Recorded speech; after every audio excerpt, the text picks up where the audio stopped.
Hello guys, welcome to another week. So this week we've not done as much as I wanted to. I've been sick, my dad's been sick, pretty much everyone in the house has been sick. Littleton's been sick too, which is never a good time. Anyone with kids will tell you that. We did come down on Sunday before the start of the week, before I did actually get sick, and we did get some work done. Only problem was, Nubbin's here, forgot to bring his phone down with him. So I don't have any actual recorded footage of us doing anything. But I'll go over what I have done with my dad on Sunday. And hopefully next week, when we're feeling a bit better, we'll finish off what we started. So let's have a quick look. So as you can see, we've got probably about 3/4 of the wall up and a margin of the floor ready for where the bath is going to be sitting. So the idea is we're going to get this wall in and then start with the bedroom. So we want to work from the front of the boat backwards, building the walls up as we go, making it a little bit easier if we need to get anything in to actually be able to get to it. So we have got the wood for the ceiling and whatnot, so we might do that first just to make it a lot easier on us having light all throughout the boat, because at the moment with the cold weather and not much sun, we're not getting a lot of solar. So trying to keep the batteries topped up and using the lights and using the table saws, etc., it does run a lot of more power, and obviously with a lot less sun, you're not getting that power back. So we managed to almost flatten 2 batteries in the space of half a day of a week's charging. So I'm going to set the camera up and then I'll just walk through what we've done with the wall. So 2 seconds.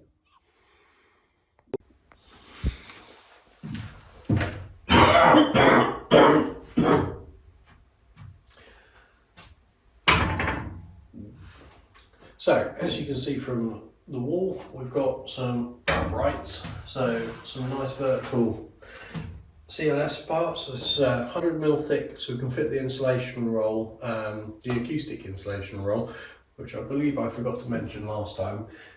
In between here, the bath is going to be sitting in front of this, so this is going to house a rain shower over the top and a spout for the bath fill to come out. And we have a diverter valve in the middle, which will allow us to switch between the two and to control the heat. So that will be going on this face of the wall. The bath, which is here,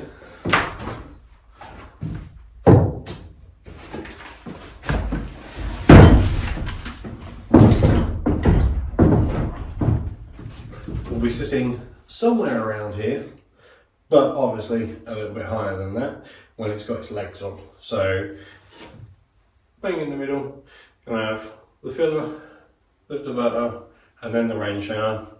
And then I intend to, but I don't think I will be able to straight away, I will be having a full size shower. I say screen, but it's not really a screen, it's like a wall. But you open it up as if it's a shower. So you can still have it as a bath, but to stop the rest of the boat getting drenched, it's just a lot easier and a lot cleaner to just have one that covers the whole thing, and it doesn't quite look as tacky as having a shower curtain that just runs along on a rod. So that's the idea here. That's roughly where the bath's going. Once we've got all of the boards and whatnot sorted. So moving on to the doors, they're not that heavy. I think, what is it? Doesn't have a weight on it. I think it's roughly about 16 kilograms each door. So they've got a fair weight to them. Nothing too heavy. The dimensions are 1981 high by 686 wide and 35mm thick, which gives us enough material on the thickness for us to put in the hardware and to make sure that we can still fit it inside the wall, because any thicker than that and we'd be having trouble trying to slide it in and out. So the idea of the doors are to have them fully concealed inside the walls. Obviously they're going to poke out a little bit because you still need to grab it to close it again. We've gone for track style runners. These are really simple to use. Literally you clip these portions, brackets here, and I can get them off, on top of the door, slide your little nut through there and tighten it up, and then you can adjust the nut height in the door itself so that you can get it back in, so you can set the height of the door. The idea of these is just to set them and forget them, so that you don't have to worry about ever having to adjust or fiddle with them. So that, once it's been cut down, will sit just up here under that section, and we'll have a couple of bumper stops on this section to stop the door from sliding too far in so that you can't retrieve it.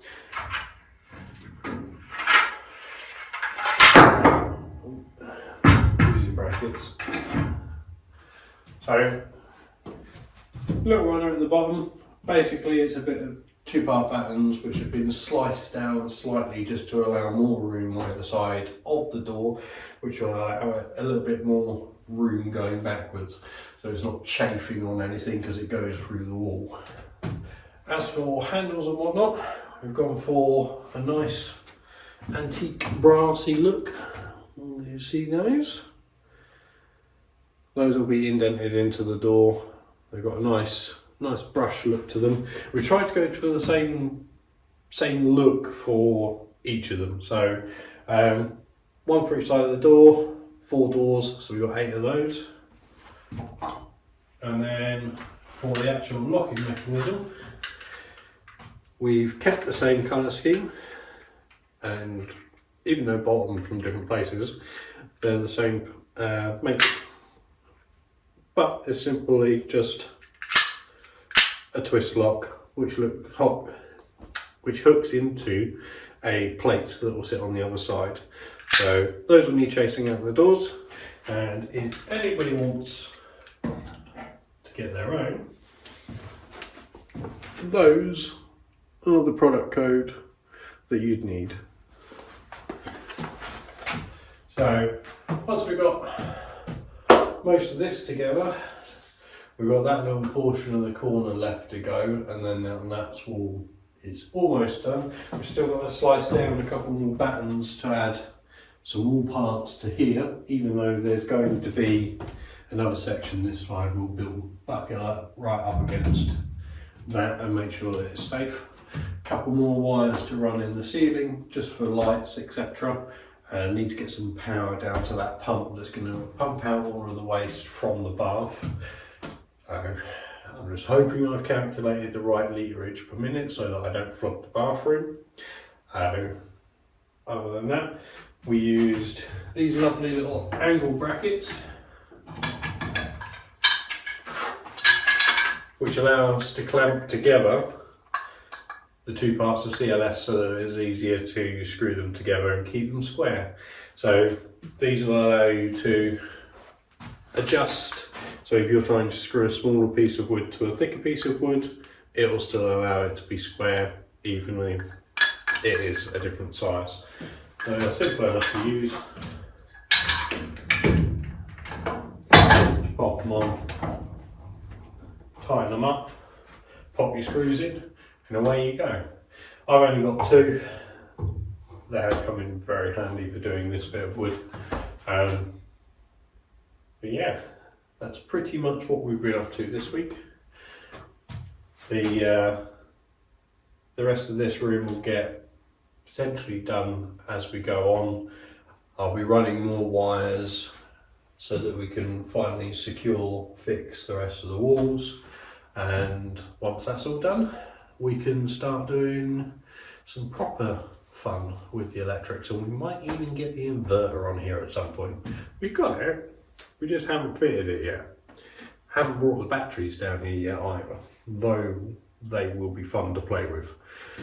Other than that, I'll see you next week, and hopefully we've got rid of this cold and I can hear again, and we'll get on with something. So thanks for joining us, enjoy your week, hopefully I'll get a bit more done, and we'll see you in the next one. Bye.